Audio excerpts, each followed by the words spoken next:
ومن يضلل فلا هادي له ونشهد أن لا إله إلا الله وحده لا شريك له ونشهد أن سيدنا ونبينا وإمامنا ومولانا محمدا عبده ورسوله صلى الله تعالى عليه وعلى آله وصحبه وبارك وسلم تسليما كثيرا أما بعد فأعوذ بالله من الشيطان الرجيم بسم الله الرحمن الرحيم إنني أنا الله لا إله إلا أنا فاعبدني وأقم الصلاة لذكري وقال الله سبحانه وتعالى والذين جاهدوا فينا لنهدينهم سبلنا وإن الله لمع المحسنين وقال رسول الله صلى الله تبارك وتعالى عليه وسلم تركت فيكم أمرين لن تضلوا ما تمسكتم بهما كتاب الله وسنة نبيه وقال عليه الصلاة والسلام المؤمنون هينون لينون كالجمل الآنف إن قيل انقاد وإن أنيخ على صخرة استناقا أو كما قال عليه السلام.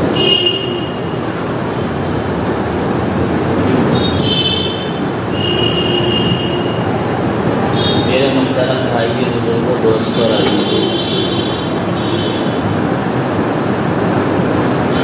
سب سے پہلی بات تو یہ ہے رب کائنات کا لاکھاں لاکھ شکر اور احسان ہے کہ باری تعالیٰ نے آپ کے یہاں پر محض اپنی توفیق سے اور محض اپنے فضل سے ماہانہ یہ سلسلہ قائم کیا اور یہ سلسلہ جاری ہے۔ اللہ تعالیٰ اس سلسلے میں برکت آنے والوں کو جزائے خیر، بیٹھنے والوں کو اللہ تعالیٰ محض اپنے فضل و کرم سے جزائے عظیم عطا فرمائے۔ ان میں محنت کرنے والوں کو، کوشش کرنے والوں کو، جد و جہد اور سعی کرنے والوں کو اپنی بارگاہ میں قبول فرمائے۔ لیکن آپ حضرات یہاں پر تشریف لائے، میرا گمان یہ تھا کہ شاید مہینے میں ایک مجلس ہے، مسجد بھری ہوئی ہوگی، مسلمانوں کی کافی تعداد ہوگی، کیونکہ اللہ اور اس کے رسول صلی اللہ علیہ وسلم کی بات سننے کے لیے اور آپ کا تذکرہ سننے کے لیے مسلمان لپکتا ہے اور دوڑتا ہے۔ لیکن افسوس صدا افسوس، آج ہماری مجلسیں اور محفلیں بھی گویا کہ حقیقت سے نکل کر رسمیت پر آ گئی۔ سچی بات تو یہ ہے۔ اس لیے آپ جتنے حضرات یہاں بیٹھے ہیں، آپ سب کی ذمہ داری ہے کہ آپ کی اس ماہانہ مجلس کے اندر جتنے افراد آپ کے محلے میں رہتے ہیں، آپ ان کو یہاں پر لانے کی سعی کریں، کوشش کریں، تاکہ ہر مسلمان آقا دو جہاں جناب رسول اللہ صلی اللہ علیہ وسلم کی باتوں سے، آپ کی نصیحتوں سے، دین سے، اسلام سے مستفید ہو سکے۔ میرے بھائیو، دوستو، بزرگوں، ایک دور تھا، ایک زمانہ تھا کہ 1400 سال پہلے جب اعلان ہوتا تھا تو جوق در جوق مسجد نبوی بھر جایا کرتی تھی۔ جب مسلمانوں کے کانوں میں اعلان کرتا تھا کہ آج مسجد کے اندر قرآن حدیث کی بات ہوگی، آج مسجد کے اندر خطاب ہوگا، آج مسجد کے اندر دینی اور اسلامی محفل سجے گی، تو پھر صحابہ کرام کو مسجد نبوی کے اندر بھی جگہ نہیں ملتی تھی، بلکہ صحابہ مسجد کی حدود سے نکل جاتے تھے اور مسجد نبوی کھچا کھچ مسلمانوں کے جمع غفیر سے بھر جاتا تھا۔ یہی وجہ تھی کہ وہ مسلمان 1400 سال پہلے وہ حقیقت والے مسلمان تھے، وہ اپنا سب کچھ دین پر، اسلام پر، قرآن پر، حدیث پر، سیرت پر لٹانے کو تیار رہتے تھے۔ اور آج کے مسلمان میں فرق یہ ہے کہ آج کے مسلمان کے پاس دین پر چلنے کو چھوڑیے، دین کی بات سننے کا بھی وقت ہے۔ میں آپ سے اگر سچی بات کہوں تو کتنے مسلمان آپ کے محلے میں باہر بیٹھے ہوں گے جو موبائل چلا رہے ہوں گے، جو لیانی میں مصروف ہوں گے، جو گلیوں میں نالی کے ڈنڈوں پر بیٹھے ہوں گے، جو اللہ اس کے رسول کی بات سننے کے لیے ان کے پاس اتنا بھی وقت نہیں ہے کہ وہ اپنی ان تمام چیزوں کو چھوڑ کر اللہ کے دربار میں آ کے اللہ کے مہمان ہیں۔ یہ دربار کوئی عام دربار نہیں ہے، یہ دربار اللہ کا دربار ہے۔ اس میں آنے والا اللہ کا مہمان ہوتا ہے اور اللہ میزبان ہوتا ہے، اللہ میزبان ہوتا ہے۔ اور جس مہمان نوازی کا باری تعالیٰ نے خود حکم دیا ہو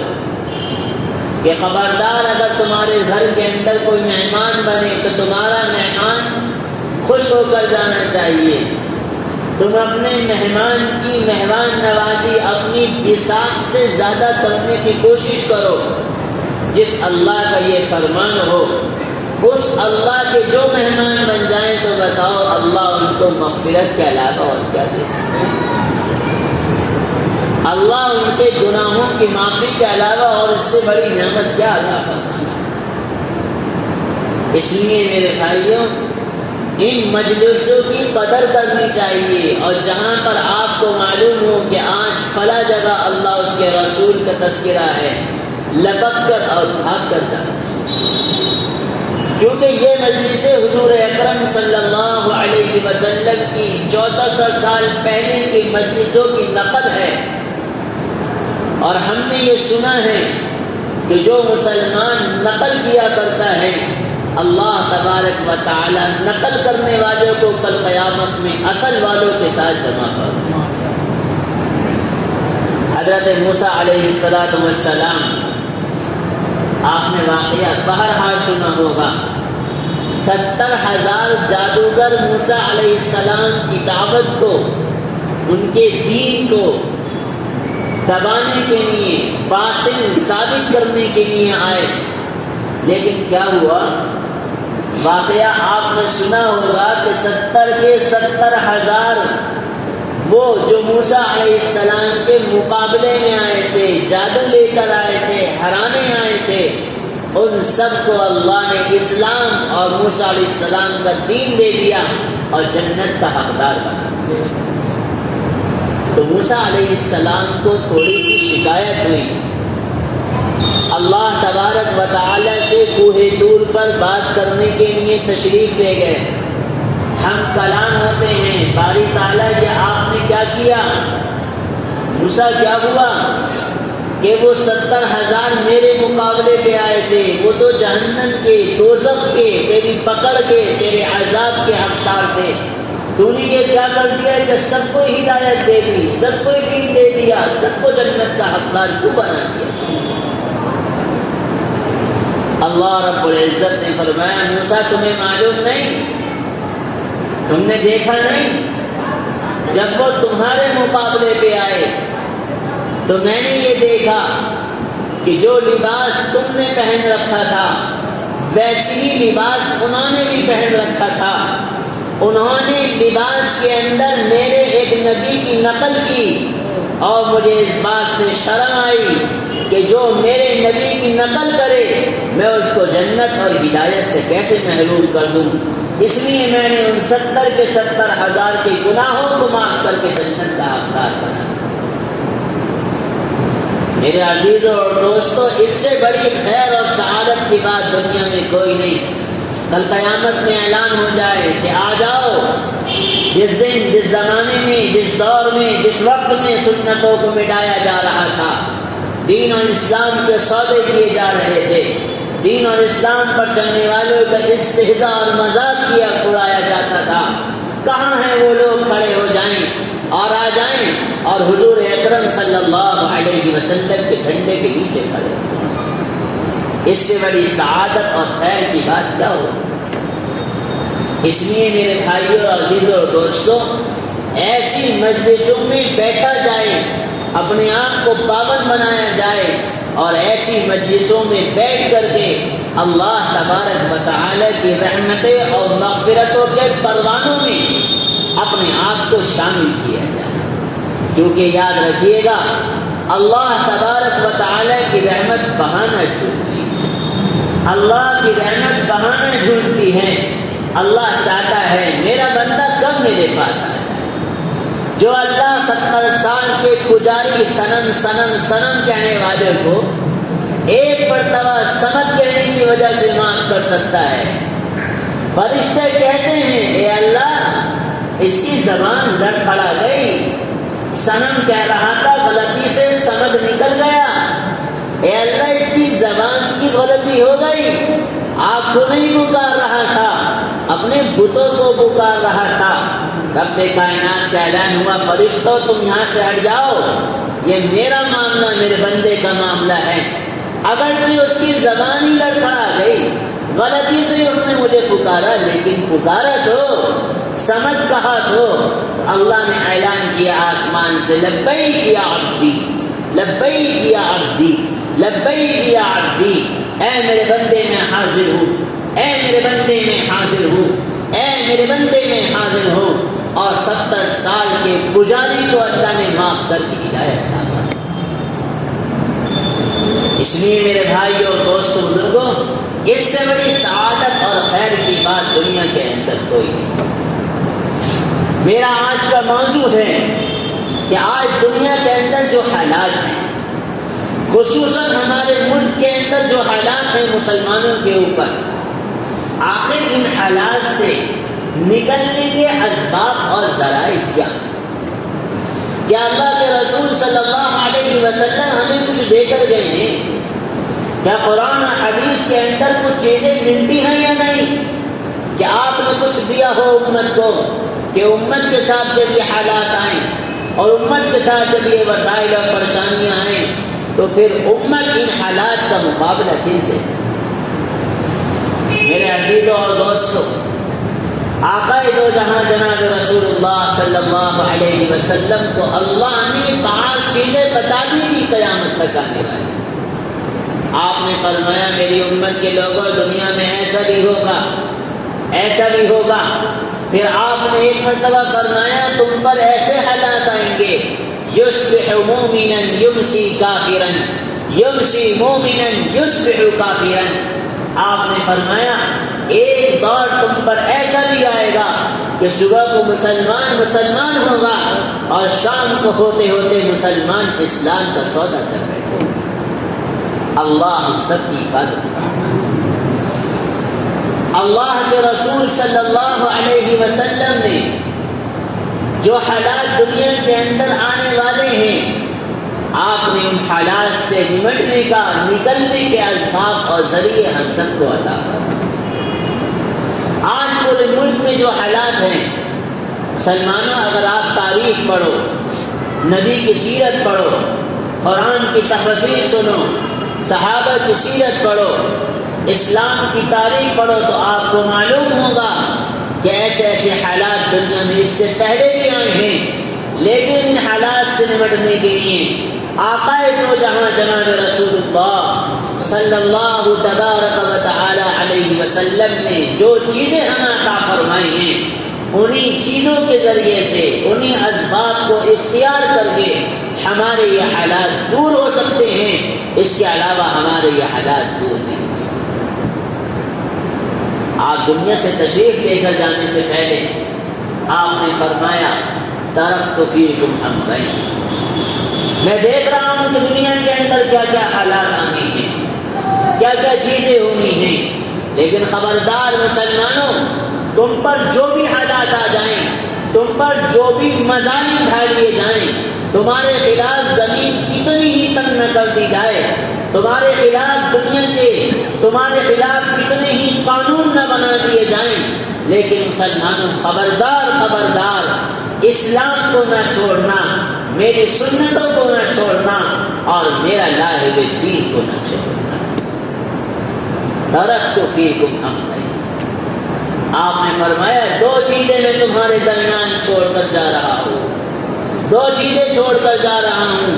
مجھے معلوم ہے تم پر کیا کیا حالات آنے ہیں، مجھے معلوم ہے دنیا کی تمام طاقتیں تمہارے خلاف یکجا ہو جائیں گی، مجھے معلوم ہے کہ زمین تمہارے لیے تنگ کر دی جائے گی، مجھے معلوم ہے کہ دنیا کے سارے فتنے تم پر کھل جائیں گے، اور تمہارے خلاف ایسے فتنے دنیا میں آئیں گے۔ آپ نے فرمایا جس طرح تسبیح ہوتی ہے اور اس کا دھاگا ٹوٹ جاتا ہے، یکے بعد دیگرے اس کے دانے بکھر جاتے ہیں، آپ نے فرمایا میری امت پر اس تیزی کے ساتھ فتنے آئیں گے، ایک مصیبت ختم نہ ہوگی دوسری مصیبت نازل ہو جائے گی، ایک حالت درست نہیں ہوگی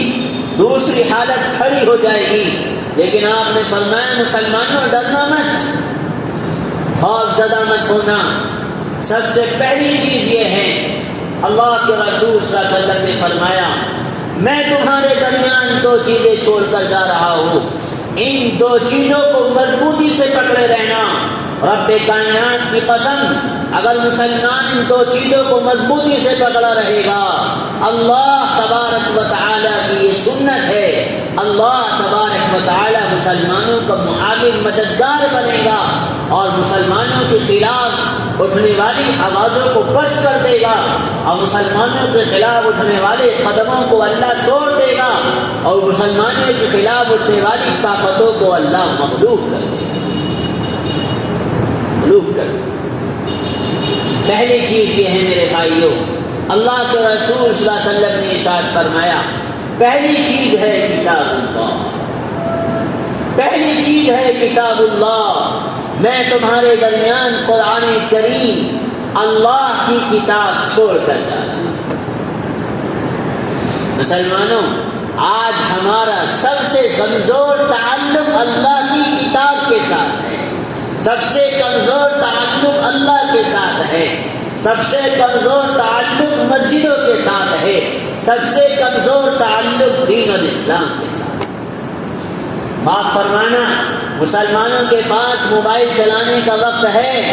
لیکن نماز پڑھنے کا وقت نہیں، اللہ کے دین کی بات سننے کا وقت نہیں، دین پڑھنے کا وقت نہیں، اسلام پڑھنے کا وقت نہیں، قرآن پڑھنے کا وقت نہیں۔ دنیا کے سارے کاموں کے پاس مسلمانوں کے پاس وقت ہے، لیکن اللہ اس کے رسول کے لیے آج کے مسلمان کے پاس کوئی وقت نہیں۔ آپ نے فرمایا اللہ سے تعلق مضبوط رکھنا، اگر تمہارا تعلق اللہ سے کمزور ہو جائے گا، تمہارے رونے میں کمی آ جائے گی، تمہارے اللہ سے تعلق میں کمی ہو جائے گی، تمہاری دعاؤں میں کمی ہو جائے گی، تمہارے سجدوں میں کمی ہو جائے گی، تو آپ نے فرمایا پھر اللہ تبارک و تعالی تمہاری مدد اور تمہاری نصرت بھی نہیں کرتا۔ اس لیے مسلمانوں، پہلی چیز یہ ہے کہ اللہ کی معرفت حاصل کریں، اللہ کو سمجھیں، اللہ کے خوف کو، تقوی کو، خشیت کو ہم دل کے اندر بٹھائیں۔ معاف فرمانا، ہم نے اللہ کو صرف ابھی مانا ہے، اللہ کو جانا نہیں۔ جو مسلمان اللہ پر ایمان رکھتا ہو، جس اللہ نے کائنات کو بنایا ہو، جس اللہ کے حکم کے بغیر کائنات میں کچھ نہیں ہو سکتا ہو، جس اللہ کے حکم کے بغیر کائنات کا ذرہ نہیں اٹھ سکتا ہو، قطرہ نہیں بہ سکتا ہو، ایک پتا نہیں اڑ سکتا ہو، مجھے بتاؤ مسلمانوں، اس کائنات میں تمہارے خلاف کیسے آوازیں اٹھ سکتی ہیں؟ اس لیے اللہ کو پہچاننا، اللہ کی طاقت اور قوت کو پہچاننا اور اللہ کی معرفت کو پہچاننا، یہ سب سے پہلا اسلام کا سبق ہے۔ لا الہ الا اللہ، صرف کلمہ رٹنا نہیں ہے بلکہ لا الہ الا اللہ کو سمجھنا ہے۔ حضرت موسیٰ علیہ السلام نے اللہ تبارک و تعالی سے سوال کیا، اے اللہ، اگر یہ زمین تیری نافرمان ہو جائے، تو جو حکم دے تیرے خلاف کرے، تو جو حکم دے تیرے خلاف کرے، آسمان تیرے خلاف ہو جائے، ایک بات تیری نہ مانے، تیری کوئی نہ سنے، زمین بھی تیرے خلاف ہو جائے، آسمان بھی تیرے خلاف ہو جائے، اور ساتوں زمینیں تیرے مقابلے پر آ جائیں، ساتوں آسمان تیرے مقابلے پر آ جائیں، تیرے خلاف ہو جائیں، تو اے باری تعالیٰ تو کیا کرے؟ اللہ تبارک و تعالیٰ نے جواب دیا، موسیٰ، اگر ساتوں زمین میری بغاوت پر اتر جائیں، میری ایک نہ سنیں، میری نافرمان بن جائیں، ساتوں آسمان میرے خلاف ہو جائیں، تو موسیٰ، میرے پاس ایک جانور ہے، میں اس جانور کو ساتوں زمین اور آسمان پر چھوڑ دوں گا، اور موسیٰ تمہیں معلوم نہیں، میں تمہیں بتاتا ہوں وہ جانور کتنا بڑا ہے۔ اللہ تبارک و تعالی نے فرمایا، موسیٰ، وہ اتنا بڑا جانور ہے کہ جب میں اس جانور کو ان ساتوں زمین اور آسمان پر چھوڑ دوں گا تو وہ جانور ان ساتوں زمین اور آسمان کو ایک لقمہ بنا کر کے نکل جائے گا۔ ایسی طاقت و قوت والے رب پر ہم کلمہ پڑھتے ہیں، اس پر یقین رکھتے ہیں۔ تو موسیٰ علیہ السلام نے کہا، این تلک الدابہ، این تلک الدابہ، اے اللہ وہ جانور کہاں ہے؟ میں دیکھنا چاہتا ہوں، مجھے دکھا وہ جانور کہاں ہیں۔ اللہ تبارک و تعالی نے فرمایا، فی مرج من مروجی، فی مرج من مروجی، موسیٰ میری ایک چراگاہ ہے، اس چراگاہ کے اندر وہ جانور چل رہا ہے، اور تم اس جانور کو اپنی آنکھوں سے نہیں دیکھ سکتے۔ مسلمانوں، جب ہمارا رب اتنی بڑی طاقت قوت والا ہو تو ہم 4-5 فٹا انسان سے ڈر جائیں؟ یہ تو ہماری کمزوری ہے، اللہ کے ساتھ تعلق نہ ہونے کی وجہ ہے۔ ہمارے دل کے اندر دنیا کا خوف، دنیا والوں کا خوف، دنیا والوں کی دہشت سوار، اور اللہ کا کوئی خوف ہمارے دل کے اندر۔ آقا دو جہاں حضرت محمد الرسول اللہ صلی اللہ تبارک و تعالی علیہ وسلم معراج پر تشریف لے کر جا رہے ہیں۔ آپ پہلے آسمان پر گزرے، دوسرے، تیسرے، جب آپ 14 آسمان پر پہنچتے ہیں تو جبرائیل علیہ السلام آپ کے ساتھ ہیں اس سفر کے اندر۔ تو دیکھا 4 آسمان پر ایک مخلوق ہے، مخلوق جس کے قد ہیں، جس کے قد روایت میں آتا ہے زمین سے لے کے آسمان تک جتنا خلا ہے، زمین سے لے کے آسمان تک جتنا خلا ہے، اس مخلوق کے قد اتنے بڑے تھے، اتنے بڑے قد والی مخلوق، اور قطار لائن بنا کر گزر رہی ہے، لائن بنا کر گزر رہی ہے، اس کا اول سرا بھی نظر نہیں آ رہا، اس کا آخری سرا بھی نظر نہیں آ رہا۔ تو اللہ کے رسول صلی اللہ علیہ وسلم نے جب اس مخلوق کو دیکھا، انسانی فطرت ہے، آپ ڈر گئے، آپ گھبرا گئے، آپ نے کہا جبرائیل یہ اللہ کی کون سی مخلوق ہے، اتنی بڑی جسم والی اور اتنی لمبی، اس کا اول سرا بھی نظر نہیں آ رہا، آخری سرا بھی نظر نہیں آ رہا۔ اتنی بڑی مخلوق یہ کون سی ہے؟ اس کا آخری سیرہ کہاں ہے؟ اس کا شروع کا سیرہ کہاں ہے؟ جبرائیل علیہ السلام جواب دیتے ہیں، یا رسول اللہ صلی اللہ علیہ وسلم، آپ کو معلوم نہیں میں آپ کے زمانے سے نہیں، حضرت آدم علیہ السلام کے زمانے سے اللہ کے عرش پر جاتا ہوں، وحی لے کر آتا ہوں اور نازل کرتا ہوں نبیوں پر۔ میں آدم علیہ السلام کے زمانے سے آسمانوں پر جا رہا ہوں اور آپ کا زمانہ آ گیا، آسمان پر آدم کے زمانے سے جا رہا ہوں، آپ کا زمانہ آ گیا۔ یہ مخلوق اسی طرح میں آدم علیہ السلام کے زمانے سے گزرتا ہوا دیکھ رہا ہوں، آج تک میں نے بھی اس کا آخری سیرہ اور اول سیرہ نہیں دیکھا، مجھے بھی نہیں معلوم کہ اس کا آخری سیرہ کیا ہے اور کہاں ہے اور اس کا شروع کا سیرہ کہاں ہے۔ جو اللہ اتنی بڑی طاقت والا ہو، اتنی بڑی قوت والا ہو، جو اللہ اتنی بڑی پکڑ والا ہو، اتنی بڑی حکومت والا ہو، اتنی بڑی پاور والا ہو، اتنی بڑی سلطنت والا ہو، مجھے بتاؤ مسلمانوں، اگر ہمارے اعمال صحیح ہوں، ہمارا قرآن صحیح ہو، ہمارا تعلق اللہ سے صحیح ہو، یہ کیسے ہو سکتا ہے کہ اللہ ہمیں دشمنوں کے حوالے کرے؟ یہ کیسے ہو سکتا ہے کہ ہمارے خلاف قانون بن جائیں؟ یہ کیسے ہو سکتا ہے کہ مسلمانوں کو اللہ باطل کے کھلونا کر دے، باطل کے ہاتھوں کو چھوڑ دے، باطل کے ہاتھوں کا کھلونا کر دے؟ یہ نہیں ہو سکتا۔ جو اللہ اتنی بڑی طاقت و قوت والا ہو، وہ مسلمانوں کو میرے دوست و دشمنوں کے حوالے نہیں کر سکتا۔ شرط یہ ہے مسلمان مسلمان ہو، مسلمان بے حیا نہ ہو،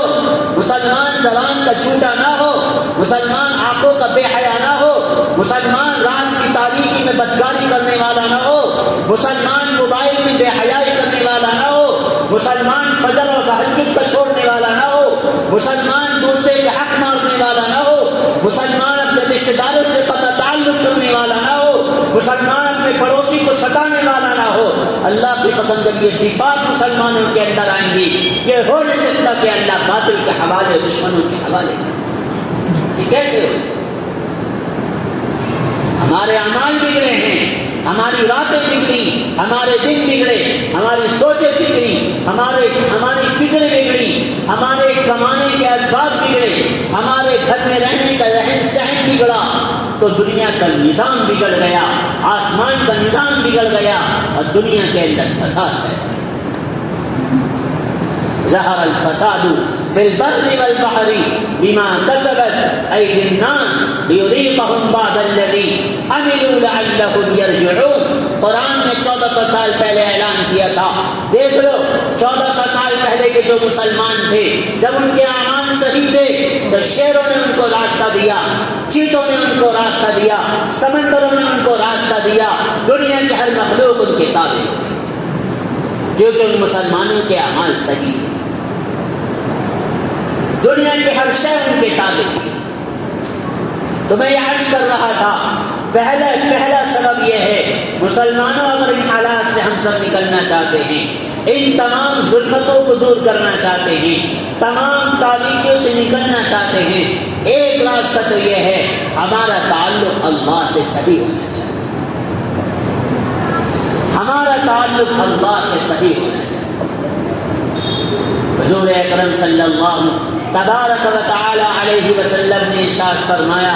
مسلمانوں اس کی پرواہ مت کرنا دنیا والے تمہارے خلاف کیا سازشیں رچ رہے ہیں، اس کی پرواہ مت کرنا دنیا والے تمہارے خلاف کیا تدبیریں بنا رہے ہیں، خبردار دنیا والے تمہارے خلاف لاکھ تدبیریں بنائیں لیکن آسمان والا تمہارے حق میں تدبیریں بناتا ہے۔ آپ نے فرمایا اللہ کی طاقت و قوت کے بارے میں، آپ نے فرمایا اللہ نے فرشتوں کو پیدا کیا جس کا نام صدلکن ہے۔ حدیث میں آتا ہے اللہ کا اتنا بڑا فرشتہ ہے کہ دنیا کے 7 سمندر ہیں بڑے بڑے، دنیا کے 7 سمندر کا پانی اکٹھا کیا جائے، وہ صدلکن فرشتہ اس کا جو انگوٹھا ہے اس انگوٹھے کا ناخن اتنا بڑا ہے، روایت میں آتا ہے دنیا کے 7 سمندروں کا پانی وہ صدرق الفرشتہ اگر اپنے انگوٹھے کے ناخن میں اٹھائے، رب کائنات کی قسم ایک قطرہ بھی اس کے انگوٹھے کے ناخن سے نیچے نہیں گر سکتا۔ اس لیے میرے بھائیوں اور دوستوں عزیزوں، بنیادی چیز یہ ہے ہمیں اللہ کو راضی کرنا پڑے گا، اللہ کے ساتھ تعلق قائم کرنا پڑے گا، اللہ کے ساتھ سچی محبت کرنی پڑے گی، اور اللہ تعالیٰ کے ساتھ ہمیں سچا تعلق نبھانا پڑے گا۔ ورنہ یہ نہیں ہو سکتا ہے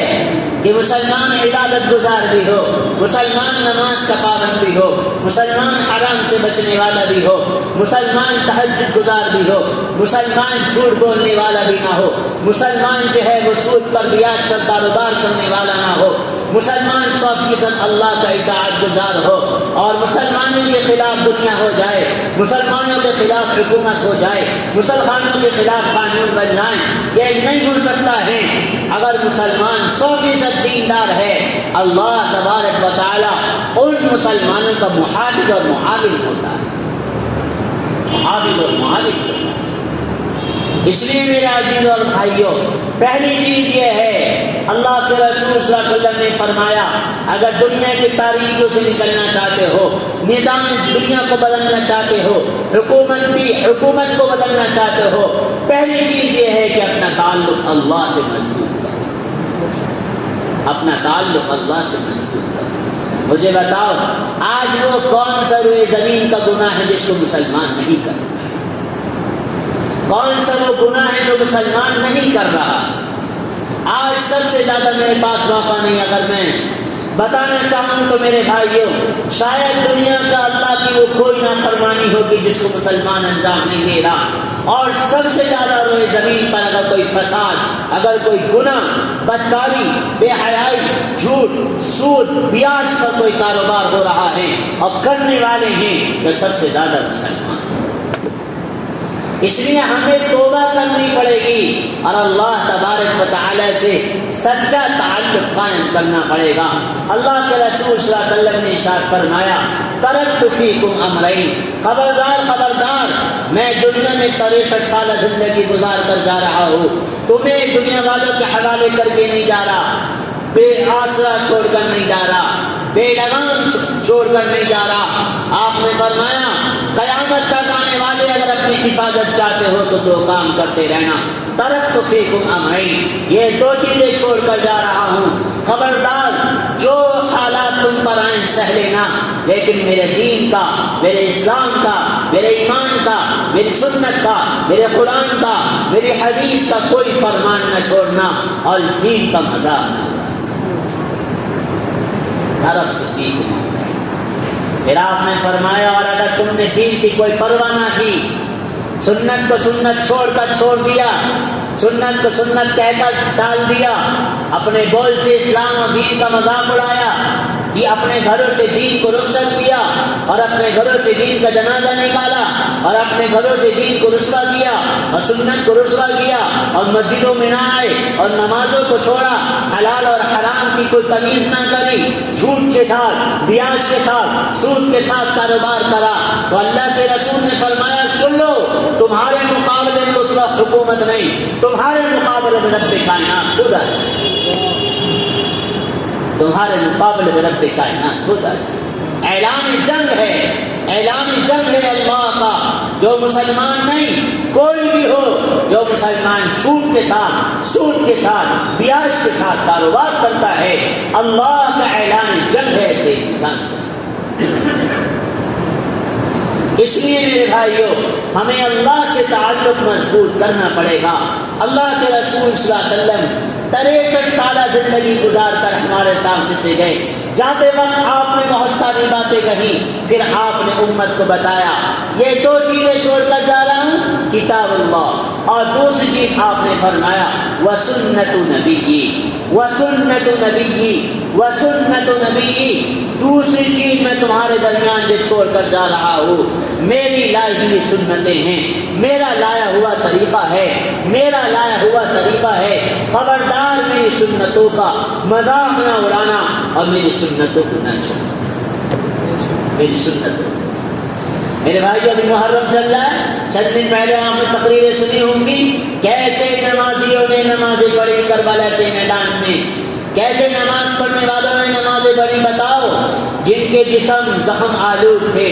جن کے جسم زخم آلود تھے، جن کے جسموں سے خون ٹپک رہا تھا، جو زخموں سے چور تھے، جو زخموں سے لاچار تھے، لیکن ایسے مسلمان تھے کہ کربلا کے میدان کے اندر بھی انہوں نے نمازیں نہیں چھوڑی۔ اور آج تو مسلمان مسجد کی دکان پہ بیٹھ کر نماز چھوڑ رہا ہے اور کہتا ہے اللہ کی مدد نہیں آ رہی ہے، اور کہتا ہے اللہ اپنی مدد بھیج، جبرائیل میکائیل والی مدد بھیج، بدر والی مدد بھیج۔ اور میرے بھائیو، اللہ کی مددوں کے لیے تو وہ کام کرنے پڑیں گے جو 1400 سال پہلے والے مسلمانوں نے 23 افراد خاتم نبوت کے، خاندانی نبوت کے ذبح ہوئے تھے، ذبح 23 افراد، ایک نے بھی نماز نہیں چھوڑی تھی، ایک نے بھی نماز نہیں چھوڑی تھی۔ ارے اس میدان میں تو نماز نہ پڑھتے کیا ہو جاتا، جنت تو ان کی پکی تھی۔ اللہ کے رسول صلی اللہ علیہ وسلم نے تو بہت پہلے کہہ دیا تھا، جنت کا پروانہ دے دیا تھا، سیدہ شباب اہل الجنہ، یہ تو کہہ دیا تھا، کیا ضرورت تھی پھر نماز پڑھنے کی؟ لیکن مجھے اور آپ کو بتانا تھا، 14ویں صدی کے مسلمانوں کو بتانا تھا، خبردار دکان بند کرنی پڑے، کاروبار چھوڑنا پڑے، گھر بار چھوڑنا پڑے، ملازمت چھوڑنی پڑے، اگر تمہارے کانوں میں اللہ اکبر کی صدائیں پہنچ جائیں، نماز کے لیے آ جانا، مسجد میں آ جانا، تمہاری کامیابی، تمہاری بلندی، تمہاری عزت یہ ہے کہ اپنے سر کو پیشانی کو رب کے سامنے جھکا دو۔ اللہ کے رسول صلی اللہ علیہ وسلم کی ساری زندگی، حالانکہ آپ کے لیے تو جنت طے تھی، کیا ضرورت تھی آپ کو فاقے برداشت کرنے کی؟ کیا ضرورت تھی غربت برداشت کرنے کی؟ کیا ضرورت تھی نوازوں کو بھوک میں تڑپتا دیکھنے کی اور لگتے جگر نور نظر فاطمہ رضی اللہ عنہا کے رونے کی اور ان کو آنسو دیکھنے کی اور ان کے پیٹ کمر سے لہجانے کی، ان کی آنکھوں کے اندر دس جانے کی کیا ضرورت تھی؟ ان کی جنت تو طے تھی، ان کی جنت تو طے تھی، لیکن آپ کو بتانا تھا کہ قیامت تک آنے والا مسلمان، خصوصاً 14ویں صدی کا مسلمان، کئی دنیا میں مگن نہ ہو جائے، دنیا کمانے میں نہ لگ جائے، دنیا جمع کرنے میں نہ لگ جائے، عالی شان بلڈنگیں بنانے میں، عالی شان مکان بنانے میں، عالی شان کوٹھیاں بنانے میں، لگژری گاڑیوں کے حاصل کرنے میں، عالی شان لباس پہننے کے چکر میں نہ پڑ جائے، دین اور اسلام کو نہ چھوڑ دے، قرآن اور اسلام کو نہ چھوڑ دے، نمازوں کو نہ چھوڑ دے، اللہ کی کوئی پرواہ نہ کرے، رسول کی کوئی پرواہ نہ کرے، سنتوں کی کوئی پرواہ نہ کرے۔ اس لیے آپ نے اپنے پورے گھر کو داؤ پر لگایا اور یہاں تک کہ آپ کے لخت جگروں کا خون بھی پانی کی طرح بہہ کر چلا۔ آپ سے مجھ سے زیادہ نہیں، قیامت تک آنے والے تمام انسانوں سے زیادہ مقدس اولاد تھی، تمام انسانوں سے زیادہ مقدس بچے تھے، ان کے خون بہت پاکیزہ تھے، ان کے خون بہت زیادہ اعلیٰ تھے، لیکن سب کچھ اسلام پر، دین پر لٹا کر چلے گئے، غربت اور فاقے میں، بھوک اور پیاس کے اندر چلے گئے، تاکہ امت یہ نہ کہے ہم کیسے دین پہ چلیں، میں تو اکیلا ہوں، ہم کیسے قرآن پر چلیں، ہم کیسے دین پر چلیں، ہم کیسے نمازیں پڑھیں، ہم کیسے اسلام پر چلیں، ہم کیسے سنتوں پر چلیں، امت کے الفاظ یہ نہ بن جائیں۔ اس وجہ سے آپ نے اپنے سارے گھر کو داؤ پر لگایا، اپنے بچوں کو لگایا، اپنی مستورات کو لگایا اور سب کو میرے دوستوں قربانی کے لیے تیار کر کے چلے۔ اللہ کے رسول صلی اللہ علیہ وسلم ایک مرتبہ مسجد نبوی میں بیٹھے ہیں، آپ کو بے چینی ہوئی، آپ فوراً مسجد نبوی سے نکلے، صحابہ سے کہا میرے ساتھ چلو، چند صحابہ آپ کے ساتھ ہوئے تو آپ گھر گئے حضرت فاطمہ رضی اللہ عنہا کا برابر میں گھر تھا. مسجد نبوی جو آج موجود ہے اس کے پیچھے مقابل. تو حضرت فاطمہ رضی اللہ عنہا کے گھر پہنچے, سلام کیا, داخل ہوئے. فاطمہ فاطمہ حضرت فاطمہ رضی اللہ عنہا جن کے بارے میں آپ نے فرمایا میری لخت جگر, میری نور نظر, میرے جسم کا ٹکڑا, میری محبت فاطمہ ہے. آپ نے فرمایا سب سے زیادہ مجھے محبت فاطمہ رضی اللہ عنہا سے ہے. حدیثیں موجود ہیں جن کی مناقبت میں, جن کی فضیلت میں. تو آپ تشریف لے گئے تو وہ گھر کی دیوار سے کونے میں لگی بیٹھی, یوں بیٹھی تھی, آنکھوں سے آنسو جاری تھے, آنکھوں سے آنسو بہ رہے تھے, اٹھا نہیں جا رہا تھا. اللہ کے رسول صلی اللہ علیہ وسلم تشریف لائے. فاطمہ کیا ہوا, کیوں رو رہی ہو, بچے کہاں ہیں, حسن اور حسین کہاں ہیں, میرے لخت جگر نور نظر, کیا بچے تھے. ہائے ہائے میرے دوست بزرگوں, اتنی محبت, اتنی محبت, اتنا عشق, اتنا پیار کہ پیشانی کا بھی بوسہ لیا, رخساروں کا بھی بوسہ لیا, سر کا بھی بوسہ لیا, لبوں کا بھی بوسہ لیا, جسم کا بھی بوسہ لیا, یوں دبوچ لیا کرتے تھے محبت اور پیار میں, اور محبت اور پیار میں آنسو نکل جاتے تھے. تو پوچھا فاطمہ کہاں ہیں بچے, کہاں ہیں؟ ادھر. سخت دھوپ, مکے کی اور حجاز کی سخت دھوپ, تم نے اس وقت بچے کو کہاں بھیج دیا؟ دو بیوی جواب دیتی ہیں, ابا جان یا رسول اللہ صلی اللہ علیہ وسلم کئی دن سے پاپا ہے, بچے مستقل رو رہے ہیں, ان سے بھوک برداشت نہیں ہو رہی ہے, آج وہ زیادہ رو رہے تھے, مجھے بھی پریشان کر رہے تھے, تو میں نے علی کو باہر بھیج دیا, جاؤ کچھ مزدوری کر لو, کچھ مزدوری کر کے کچھ کما لو اور کچھ کھانے کا انتظام کر لو تاکہ بچوں کے آنسو تھم جائیں, ان کی بھوک مٹ جائے, ان کی پیاس بھوک جائے, ان کا پیٹ بھر جائے. تو میں نے علی کو باہر بھیجا ہے, وہ یہاں رہتے تو اور پریشان کرتے بچے, میں نے علی کے ساتھ حسن حسین کو بھی باہر بھیج دیا. صلی اللہ علیہ وسلم. مسلمانوں ہم تو یہ سمجھتے ہیں کہ بس ادھر دعا ہو ادھر کام ہو جائے. کہ اللہ کے رسول صلی اللہ علیہ وسلم دعا نہیں کر سکتے تھے, کہ جنت کے دستخوان اتروا نہیں سکتے تھے, سب کچھ کر سکتے تھے. آپ فوراً دوڑے باہر, مدینے میں تلاش کر رہے ہیں کدھر ہیں علی, کہاں مزدوری کر رہے ہیں, کدھر ہیں علی, کہاں مزدوری کر رہے ہیں. تو دیکھا ایک جگہ یہودی کا باغ ہے, حضرت علی رضی اللہ عنہ کے ہاتھ میں ڈول ہے اور کنواں ہے, ڈول ڈال رہے ہیں, پانی نکال رہے ہیں, یہودی کے باغ کو پانی دے رہے ہیں, اور وہ آگ کے لگ کے جگہ نور نظر سخت دھوپ کے اندر ہو رہے ہیں اور وہیں کھیل رہے ہیں. تو اللہ کے رسول صلی اللہ علیہ وسلم باغ میں گئے, علی کیا کر رہے ہو؟ یا رسول اللہ صلی اللہ علیہ وسلم میں نے اس یہودی سے طے کیا ہے کہ میں تیرے اتنے ڈول تیرے باغ میں دے دوں گا, پانی دے دوں گا, اس کے بدلے چند کھجوریں مجھے ملیں گی. حسن اور حسین بہت دن سے بھوکے ہیں, میں بھی بھوکا ہوں, فاطمہ کو بھی کئی دن سے فاقہ ہے, کچھ کھجوریں مل جائیں گی اس مزدوری کے اندر اور ہم اپنا پیٹ ان کھجورے سے بھر لیں گے, کچھ اپنا فاقہ مٹا لیں گے, کچھ اپنی بھوک کو ہم مٹا لیں گے. کیا آج کے دور کے اندر کسی کا گھر ہے ایسا کہ جس کے گھر کے اندر دین اسلام کی وجہ سے فاقے آئے ہوں؟ ارے دنیا کی وجہ سے نہیں آئے, دین اسلام کی وجہ سے کیا ہے. تو آپ نے فرمایا علی ان دونوں بچوں کو اتنی تیز دھوپ کے اندر کیوں چھوڑ رکھا ہے؟ ارے ان کو گھر چھوڑ کے آ جاتا. یا رسول اللہ صلی اللہ علیہ وسلم یہ کئی دن سے رو رہے ہیں, اگر میں ان کو گھر چھوڑتا یہ اپنی اماں کو اور پریشان کرتے, فاطمہ رضی اللہ عنہا کو اور پریشان کرتے. میں ان کو اپنے ساتھ لے آیا تاکہ تھوڑا ان کا دل بہل جائے, یہ یہاں پر رک جائیں اور میں مزدوری کر کے تھوڑی مزدوری حاصل کر کے پیٹ کروں. کیا ہم سے زیادہ توکل والے نہیں تھے؟ کیا ہم سے زیادہ اللہ سے تعلق والے نہیں تھے؟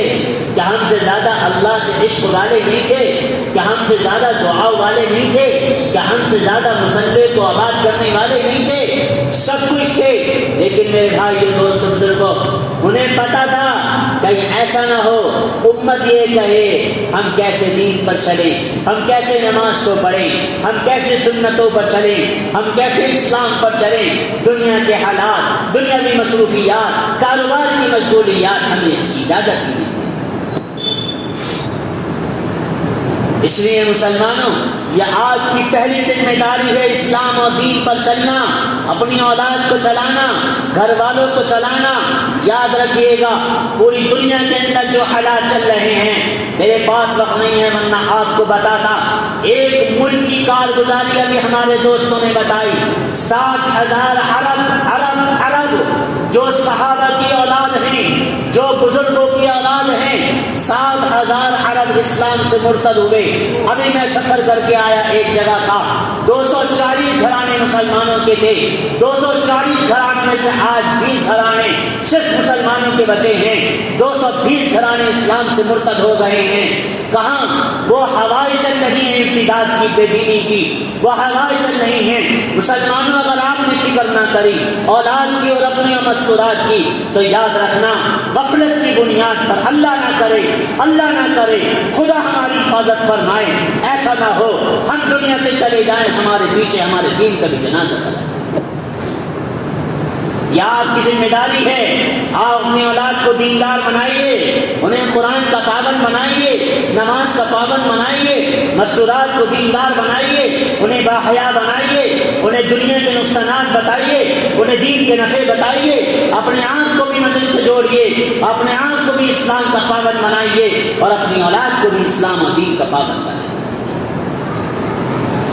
ورنہ وہ ہوائیں ہیں، وہ ارتداد کا فتنہ پھیلا ہوا پورے ملک کے اندر، وہ ارتداد کی لہر چل رہی ہے پورے ملک کے اندر۔ مطمئن مت ہونا، یہاں تو بڑے مدرسے ہیں، بڑی مسجدیں ہیں، بڑے مصلی ہیں، بڑی کتابیں ہیں، بڑے جلسے اور سیرت کے پروگرام ہیں۔ میں آپ کو اپنے شہر کی کارگزاری بتا رہا ہوں، میرے شہر کے اندر بھی کتنے گھر اسلام سے نکل چکے ہیں۔ میں آپ کو بتاؤں، جس شہر کے اندر 8 مدرسے بخاری کے ہوں، علماء کا مرکز ہو، جلسوں کی کثرت ہو، دعوت کی محنت ہو، ایمان کی فضائیں ہوں، آپ کے اس شہر کے اندر بھی ہفتے بھر کے اندر کتنے گھرانے اسلام سے مرتد ہوتے چلے جائیں۔ آپ کو نہیں معلوم ہوگا، شاید آپ کے پاس کوئی رونے والا نہیں آتا ہو، آپ کو کوئی اپنا دکھ سنانے والا نہیں آتا ہو، کوئی درد سنانے والا نہیں آتا ہو، لیکن آپ نکلیے اور لوگوں کو دیکھیے کہ لوگ چند ٹکوں کی بنیاد پر، پیسوں کی بنیاد پر، عورت کی بنیاد پر، کاروبار کی بنیاد پر اسلام کو چھوڑ دیں اور دین کا سودا کر رہے ہیں۔ اس لیے آپ کی ذمہ داری ہے، سب سے پہلے اسلام اور دین کے مکمل پابند بنیے۔ ان حالات سے نمٹنا چاہتے ہیں، ان فتنوں سے، ارتداد کی فتنوں سے اپنے آپ کو، اولاد کو، نسل کو بچانا چاہتے ہیں، ایک راستہ یہ ہے، اپنی اولاد کو بھی دیندار بنائیے، خود بھی دیندار بنائیے۔ دنیا آئے نہ آئے چھوڑ دیجئے، سستا پہن لیجئے، کم کھا لیجئے، کوئی بات نہیں، مزدوری کر لیجئے، کوئی حرج نہیں، لیکن خبردار سود اور بیاج پر کاروبار نہ کریں، جھوٹ کے ساتھ زندگی نہ گزاریں، سود کے ساتھ زندگی نہ گزاریں، دھوکے کے ساتھ زندگی نہ گزاریں۔ یہ دنیا چند دن کی ہے، نہ جانے کس وقت ہماری آنکھ بند ہو جاوے، نہ جانے کس وقت ہماری سانس بند ہو جاوے، ہمارے جنازے اٹھ کر چلے۔ کل نہیں دیکھا کیا ہوا، ہمارے متعلق تھے، ایک گھر سے 5 جنازے اٹھے۔ کیا توقع تھی ان کو کہ انہیں سوچا بھی تھا جس گھر کے اندر شادیاں ہو اور جس گھر میں شہنائیاں رنگ رہی ہو، شہنائیاں سجائی جا رہی ہو، جس گھر کے اندر خوشیوں کا ماحول ہو، کسی کو نہیں پتا کہ کل میرے گھر کے اندر سے، میرے بچوں کے، میری بیوی کے، میرے گھر سے 5 جنازے اٹھ جائیں گے۔ ہم اپنی امیدوں میں ہیں، ابھی تو بہت وقت ہے، ابھی تو جوانی کا نشہ ہے، ابھی تو بہت وقت ہے، آگے کر لیں گے۔ دنیا دھوکا ہے، دھوکے کا گھر ہے، مچھر کا پر ہے، دنیا دھوکا ہے، تاریک ہے، ظلمت ہے، اندھیرا ہے۔ آج زندگی ہے، نہ جانے شام کو موت ہو، شام زندگی ہے، نہ جانے کل موت ہو، نہ جانے کس وقت ہماری سانس بند ہو جاوے اور ہمیں بھی زمین دوز کر دیا۔ اس نے آقا دو جہاں جناب رسول اللہ صلی اللہ تبارک و تعالی علیہ وسلم نے ارشاد فرما دیا تھا الکیس من دان نفسہ وعمل لما بعد الموت. مسلمانوں تم یہ مت سمجھ لینا جس نے عالیشان کوٹھیاں بنا لی بڑا عقل مند، عالیشان گاڑیوں پہ سوار بڑا عقل مند، نسل کے لیے اولاد کے لیے بینک و بیلنس جمع کر دیا بڑا عقل مند، اولاد کے لیے بہت سارا سامان اکٹھا کر دیا بڑا عقل مند، بڑا ہوشیار، بڑا سمجھدار نہیں. اللہ کے رسول صلی اللہ علیہ وسلم نے فرمایا نہیں، دھوکہ ہے، دھوکہ ہے. عقل مند وہ ہے جو اپنی اولاد کو بھی اور اپنے آپ کو بھی قبر کے لیے، حشر کے لیے، آخرت کے لیے تیار کرے. مرنے کے بعد والی زندگی میں کچھ تیاری کرتا ہوا چلے، ایسے کام نہ کرے کہ آخرت اور قبر کے اندر اس کی پکڑ ہو جائے. زندگی میں آخرت کی اور قبر کی تیاری کرتا ہوا چلے، آخرت کی اور قبر کی تیاری کرتا ہوا چلے، آخرت کی قبر کی تیاری کرتا ہوا چلے. اس لیے میرے بھائی دوست بزرگوں، میں آپ سب سے عرض کرنا چاہتا ہوں اللہ واسطے اللہ کی نافرمانی زندگی سے توبہ کر لیں، اللہ کی نافرمانی والی زندگی سے توبہ کر لیں، اللہ کی نافرمانی والی زندگی سے توبہ کر لیں. ہم توبہ کر لیں. کسی کا حق مارا ہے اللہ کے واسطے دے دیں، دے دیں. ماں بہن بھائی بہن سے اگر تعلقات ختم ہیں تو جوڑ لیں، جوڑ لیں. کسی نے گالی دی ہے تو معاف کر دیں. ہمارے آگے نبی کی زندگی، صحابہ کی زندگی ہے. حضرت حسین رضی اللہ عنہ نے حسن رضی اللہ عنہ سے کہا بھائی جان مجھے معلوم ہے آپ کو کس نے زہر دیا ہے، مجھے معلوم ہے آپ کو زہر دینے والا کون ہے. اور زہر سے حضرت حسن رضی اللہ عنہ کی موت ہوئی. تو حسین رضی اللہ عنہ نے کہا بھائی جان مجھے معلوم ہے آپ کا قاتل کون ہے، زہر دینے والا کون ہے. تو حضرت حسن نے کہا مجھے نہ بتاؤ، مجھے نہ بتاؤ، قیامت قریب ہے، دور نہیں ہے، قیامت قریب ہے، دور نہیں ہے. اگر تم نے مجھے بتایا اور میں نے اس سے بدلہ لے لیا اور وہ نہ ہوا تو کل قیامت میں کیا جواب دوں گا. اور اگر وہی ہوا تو کوئی بات نہیں، جس نے زہر دیا قیامت تو قریب ہے، میں قیامت میں اس سے اس کا بدلہ لے. اس لیے میرے بھائیوں تھوڑا سارا اپنی سینوں کو وسیع کرو، کشادہ کرو. ہمارے معاشرے کے اندر بے پناہ برائیاں پھیلی ہوئی ہیں، بے پناہ برائیاں پھیلی ہوئی ہیں. بھائی بھائی سے نہیں بول رہا، پڑوسی پڑوسی سے نہیں بول رہا، بھائی بہن سے نہیں، بہن کے ساتھ نہیں بیٹھ رہا، بہن بھائی کے وہاں نہیں جا رہی. کیا ہوا؟ اس نے میرا حق دبایا، اس نے کم حصہ دیا، اس نے میرا حق مارا، اس نے فلاں کے سامنے میری برائی کری، اس نے فلاں کے سامنے مجھے ذلیل کیا، اس نے مجھے گالی دی. ارے کیا ہوا؟ تمہارے نبی کو کیا گالی نہ دی گئی؟ کیا تمہارے حبیب تمہارے نبی کا گھر سے، مکے کے اندر گھر سے نہیں نکالا گیا؟ کیا تمہارے نبی کو ذلیل نہ کیا گیا؟ کیا تمہارے نبی کے ساتھ ساری دنیا ان کے خلاف نہ ہو گئی؟ لیکن آپ نے کیا فرمایا؟ کیا فرمایا؟ جب مکہ فتح ہوا تو حضور اکرم صلی اللہ علیہ وسلم صحابہ کے ساتھ ہیں، آپ تشریف لا رہے ہیں فاتحانہ انداز میں. وہ لوگ جنہوں نے 23 سال تک کوئی کسر نہیں چھوڑی ستانے میں، 23 سال تک کوئی کسر نہیں چھوڑی تکلیف دینے میں، مارنے میں، پیٹنے میں، بدنام کرنے میں اور ساحر کہنے میں، گالی دینے میں، کوئی کسر نہیں چھوڑی بدنام کرنے میں، نکالنے میں. 23 سال کے بعد جب آپ فاتحانہ انداز میں آ رہے ہیں تو بڑے بڑے چودھری، بڑے بڑے سورمائے ان کی گردن نیچے پڑی ہوئی ہیں. آج کیا ہوگا؟ آج مسلمان انتقام لیں گے، مسلمان بدلہ لیں گے. ہم نے مسلمانوں کو بڑا ستایا، آج ہماری خیر نہیں، آج ہماری خیر نہیں. تمام لوگوں کی گردنیں نیچے پڑی ہوئی. اللہ کے رسول صلی اللہ علیہ وسلم اونٹ پر سوار تھے، اونٹ پر سوار. تو بیت اللہ سے پہلے آپ اپنی اونٹ سے نیچے اترے، آپ باہر بیت اللہ کے پاس تشریف لے گئے. جب آپ مکہ چھوڑ کر جا رہے تھے لوگوں نے آپ کو نکالا تو اس وقت آپ کے آخری چاہت تھی، آپ کی آخری خواہش تھی کہ میں بیت اللہ میں جا کر 2 رکعت پڑھوں۔ تو آپ بیت اللہ میں تشریف لائے۔ جس وقت مکہ چھوڑ رہے تھے، سارے مکہ کے اندر غیروں کا قبضہ تھا، سارے مکہ میں لوگ آپ کے دشمن تھے، تو اس وقت آپ بیت اللہ تشریف لائے تو بیت اللہ کی چابی عثمان ابن مظعون کے پاس تھی جو اسلام نہیں لائے تھے۔ تو آپ نے لوگوں سے کہا عثمان ابن مظعون کو بلا دو، بلا دو۔ تو عثمان ابن مظعون آئے، کیا کہتے ہو اے محمد صلی اللہ علیہ وسلم؟ آپ نے فرمایا میں مکہ چھوڑ کر جا رہا ہوں، میری قوم مجھے رہنے نہیں دے رہی، مجھے یہاں سے نکال رہی ہے، میری ایک خواہش ہے پوری کر دو، مجھے اس بیت اللہ کا دروازہ کھول دو، میں بیت اللہ کے اندر داخل ہو کر 2 رکعت نماز پڑھنا چاہتا ہوں، بیت اللہ کے اندر داخل ہو کر 2 رکعت نماز پڑھنا چاہتا ہوں، یہ میری آخری خواہش ہے، اس کے بعد تم بیت اللہ سے مجھے نکال دینا۔ عثمان ابن مظعون جواب دیتے ہیں اے محمد تم اس لائق نہیں ہو کہ بیت اللہ کے اندر داخل ہو سکو۔ آپ کے آنکھوں میں آنسو آ گئے، آپ واپس ہوئے، آپ نے فرمایا عثمان ایک زمانہ آئے گا، آج بیت اللہ کی چابی تمہارے پاس ہے، میں مانگ رہا ہوں تم نہیں دے رہے، عثمان ایک زمانہ آئے گا تم اپنی آنکھوں سے دیکھو گے بیت اللہ کی چابی میرے ہاتھ میں ہوگی، میں بیت اللہ کا والی ہوں گا اور میرے ہاتھ سے بیت اللہ کھولا جائے۔ لمبا واقعہ ہے، وہ زمانہ گزر گیا تو آپ تشریف لائے، جب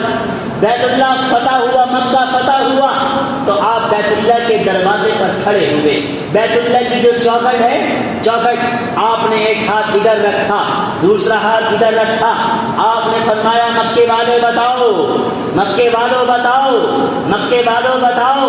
آج تمہارے ساتھ کیا سلوک کیا جائے، تم نے مجھے ستانے میں، تکلیف دینے میں، بدنام کرنے میں، میری راہوں میں کاٹے نشانے میں، میرا حق ماننے میں، مجھے گالیاں دینے میں، مجھے ساحر کہنے میں، مجھے کاہن کہنے میں، میرے بچوں کو ستانے میں، میرے صحابہ کو ستانے میں تم نے کوئی کسر نہیں چھوڑی، آج اللہ نے مجھے فتح عطا فرمائی، بتاؤ آج تمہارے ساتھ کیا سلوک کیا؟ جو نبی تمہارا اتنا وسیع دل ہو، اس نبی کے تم اتنے محبت کرنے والے اور پابند اور پیروکار ہو، تو ایک شخص ہیں وہ کھڑے ہوئے اور کہا اے محمد صلی اللہ علیہ وسلم انت کریم وابن کریم، انت کریم وابن کریم، انت کریم وابن کریم، آپ مہربان ہیں، معاف کرنے والے ہیں اور مہربان کی اولاد ہیں، ہمیں یہ توقع ہے آج ہم سب کو آپ معاف کر دیں گے، ہم سب کو آپ معاف کر دیں گے، ہم سب کو آپ معاف کر دیں گے۔ تو حضور اکرم صلی اللہ علیہ وسلم نے مجمع کی طرف رخ کیا اور آپ نے فرمایا سنو مکے والو، آج تمہیں اعلان کرتا ہوں کہ آج مکے کے وہ لوگ جنہوں نے مسلمانوں کو ستانے میں کوئی کسر نہ چھوڑی تھی، آج محمد الرسول اللہ صلی اللہ علیہ وسلم بیت اللہ کی چابٹ پکڑ کر بیت اللہ کے دروازے پہ کھڑے ہو کر یہ اعلان کرتا ہے کہ آج مکے والوں کو معاف کیا جاتا ہے، جاؤ آج میں نے تم سب کو معاف کر دیا۔ تو جو مکے والے چاند کے 2 ٹکڑے اپنی آنکھوں سے دیکھ کر اسلام نہیں لائے، جو مکے والے جبرائیل کو دیکھ کر ایمان نہیں لائے، جو مکے والے احد اور بدر میں فرشتوں کو نیچے اترتا دیکھ کر اسلام نہیں لائے، جو مکے والے ہاتھوں سے چشمہ ابلتا ہوا دیکھ کر اسلام نہیں لائے، وہی مکے والے جب آپ نے کہا میں نے تم سب کو معاف کر دیا تو وہی مکے والے سب کے سب اسلام کے گلزار بن گئے، اسلام کے محافظ بن گئے اور سب کی زبان پر جاری ہوا لا الہ الا اللہ محمد رسول اللہ۔ تو آج کا نبی تو اتنا وسیع دل والا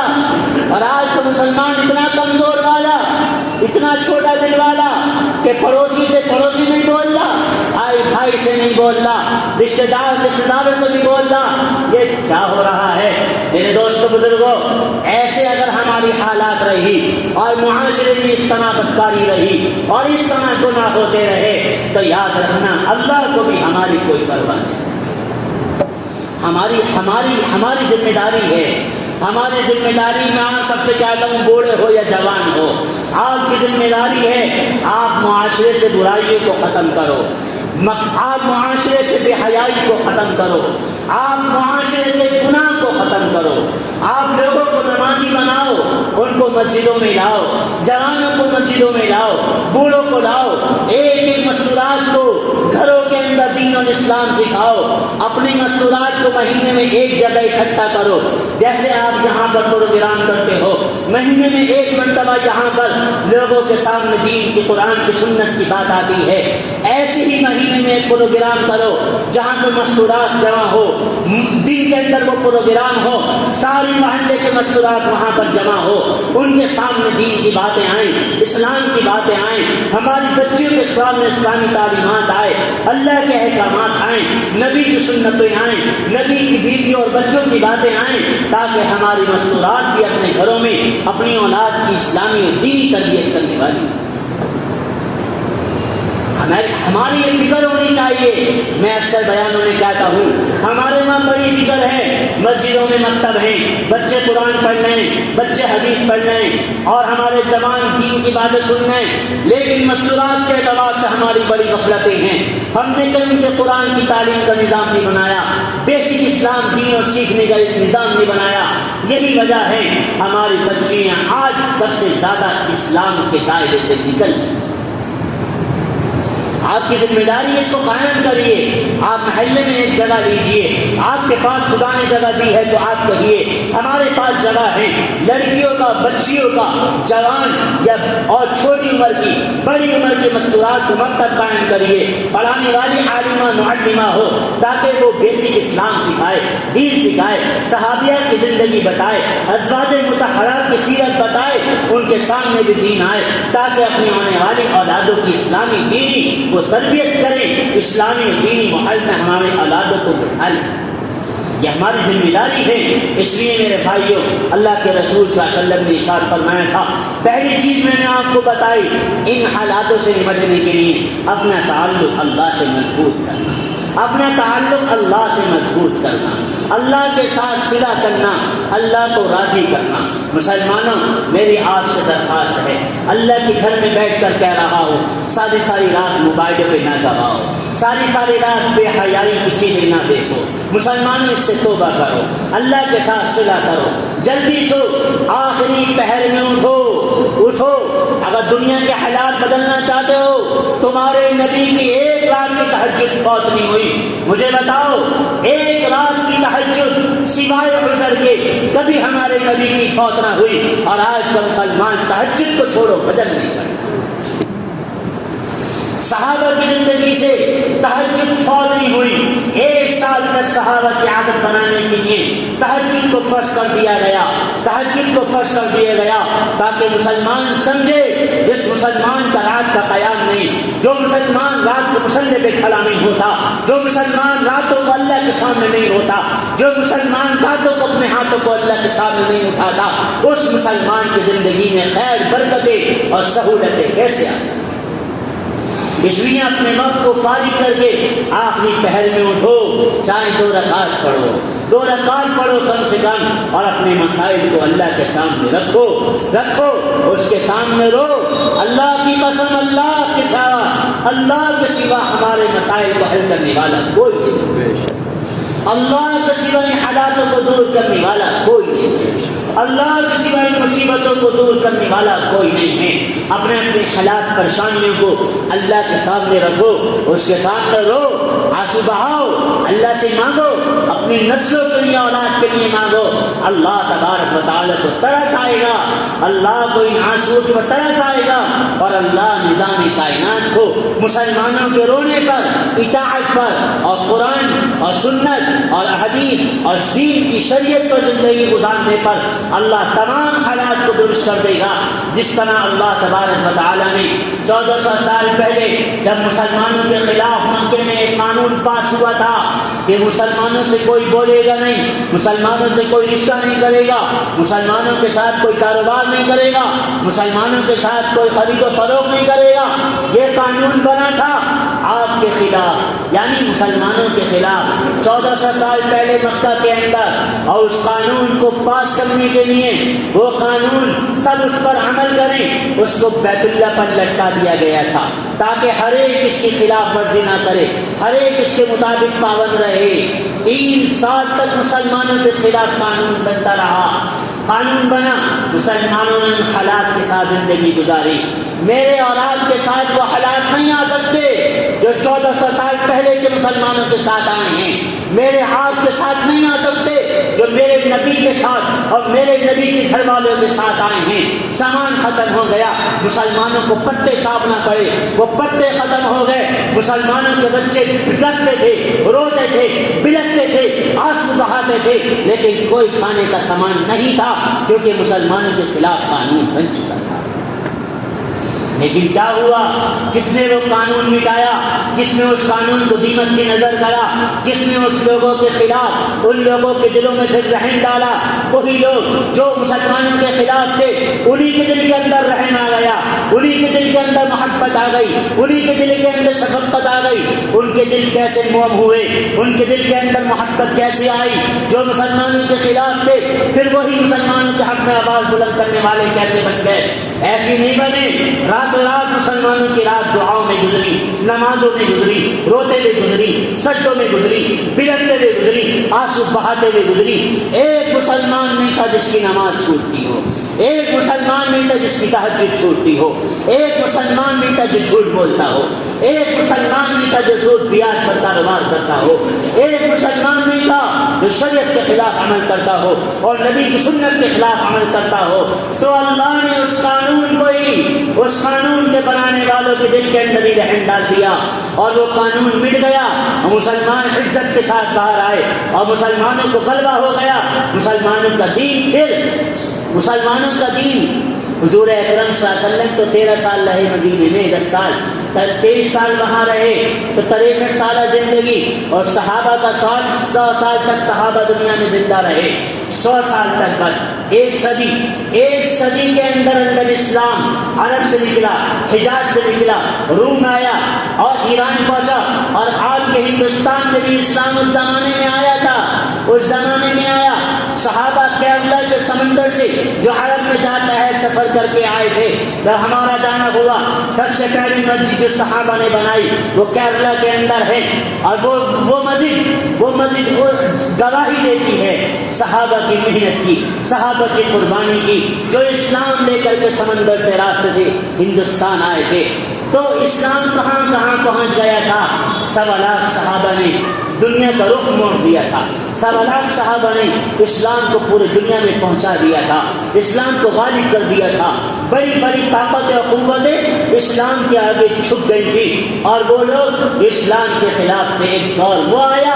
وہ کہنے لگے سب سے زیادہ امن، سب سے زیادہ سلامتی، سب سے زیادہ سکون والا اگر کوئی مذہب ہے تو وہ اسلام ہے، اگر کوئی قوم ہے تو وہ مسلمان ہے۔ ایک زمانہ آیا کہ لوگ بڑے بڑے فیصلے مسلمانوں کے پاس لاتے تھے، آپ ہمارے فیصلوں کا حل کریں، آپ سے زیادہ محبت والا، آپ سے زیادہ امن والا مذہب کوئی نہیں ہے۔ ایک دور وہ بھی آیا کہ اپنی جوان بچیوں کو مسلمانوں کے گھروں میں چھوڑتے تھے، ان کا یہ دعویٰ تھا ہماری بچیوں کی عزتوں کی اگر کوئی حفاظت ہو سکتی ہے تو مسلمانوں کے گھروں میں ہو سکتی ہے۔ ایک دور آیا تھا، لیکن آج کہاں چلے گئے وہ مسلمان کے گھرانے کہاں چلے گئے؟ وہ مسلمان کی جوانیاں، ان کے گھر کہاں چلے گئے؟ لوگ راستہ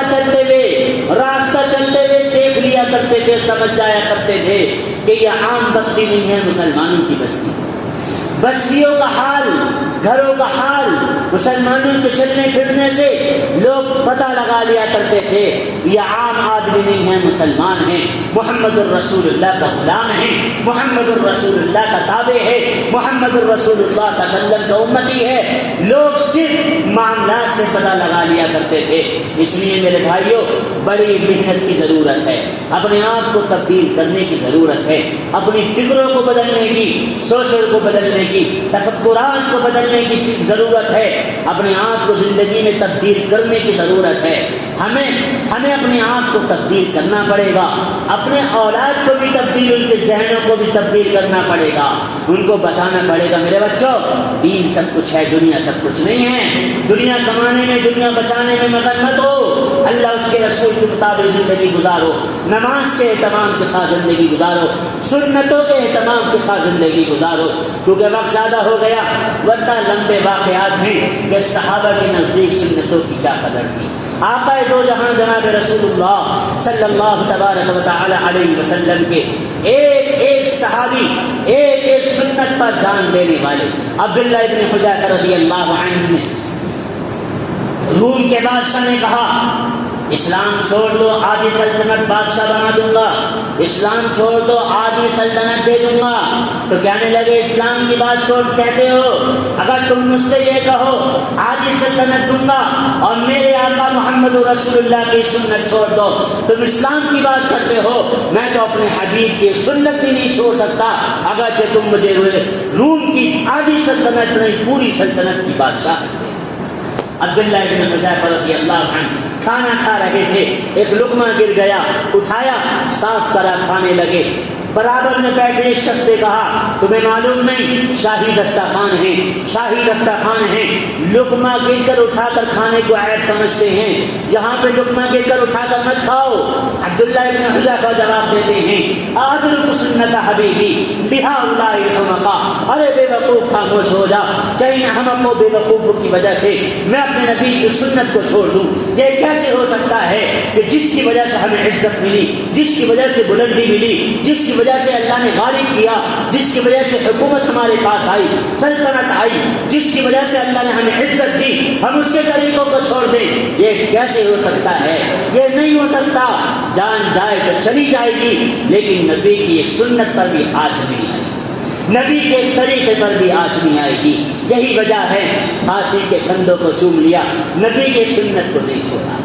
شیر کے بھوکے شیروں کے سامنے ڈال دیا گیا اور ان بھوکے شیروں نے ان کو کھا لیا, لیکن نبی کی سنت کو نہیں چھوڑا. جلتے ہوئے انگاروں میں ڈال دیے گئے, بھول گئے, راکھ ہو گئے, خاکستر ہو گئے, لیکن نبی کی سنت کو نہیں چھوڑا. مسلمانوں, جب تک میرے آپ کے اندر یہی جذبہ نہیں ہوگا, میرے آپ کے اندر یہی امیدیں اور امنگیں نہیں ہوں گی, جب تک ہم دنیا کے اندر فاتح نہیں ہو سکتے, غالب نہیں ہو سکتے.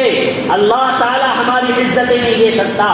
عزتیں, بلندیاں, حکومتیں, سلطنتیں, یہ سب دین کے ساتھ ہیں, نبی کی سنتوں کے ساتھ ہیں, قرآن و حدیث کے ساتھ ہیں, اللہ کے احکامات کے ساتھ ہیں. اللہ نے وعدہ کیا ہے لَيَسْتَخْلِفَنَّكُمْ فِي الْأَرْضِ, روئے زمین کی خلافت, بادشاہت تمہارے لیے ہیں, لیکن شرط یہ ہے تم کامل ایمان والے بن جاؤ, تم کامل ایمان والے بن جاؤ, تم کامل مسلمان بن جاؤ. اس لیے میرے بھائیوں, عزیزوں اور دوستوں, آپ کا یہ پروگرام جو ماہانہ ہوتا ہے, تھوڑی ساری اس کے اندر تبدیلیاں محسوس کرو. ایسا نہیں بیان کرنے والا بیان کرے, آپ لوگ آ کر کے سن لیں اور چلے جائیں. اس سے کچھ تبدیلی آنا چاہیے, کچھ معاشرے میں سدھار آنا چاہیے, کچھ مسجد میں نمازی پڑھنے چاہیے, کچھ گناہ لوگ چھوڑنے چاہیے, کچھ دین پہ چلنے کا جذبہ پیدا ہونا چاہیے, کچھ لوگوں کی نیت اور ارادے بدلنے چاہیے. صرف رسمیت نہ ہو جائے کہ مہینے میں جمعہ آیا, بیان ہو گیا, ختم ہو گیا. نہیں میرے بھائی, اپنے اندر تبدیلی لانی ہے, اپنے اندر بدلاؤ لانا ہے, سنت کے, قرآن کے, حدیث کے قریب آنا ہے, دین سے تعلق پیدا کرنا ہے, نماز کا اہتمام کرنا ہے, اپنے گھر والوں کو نماز کا پابند بنانا ہے, اپنی اولاد کی دینی اسلامی تربیت کرنی ہے. یہ ہم سب کی ذمہ داری ہے, ہم سب کی ذمہ داری ہے. اللہ تبارک و تعالی آپ تمام حضرات کی آمد کو, بیٹھنے کو, قربانی کو, سننے کو, آپ تمام حضرات کی جدوجہد کوششوں کو, اس میں جو لوگ حصہ لیتے ہیں, محنتیں کرتے ہیں, جن کی محنتوں سے پروگرام ہوتا ہے, اللہ ان سب کی محنتوں کو, کاوشوں کو اپنی بارگاہ میں بے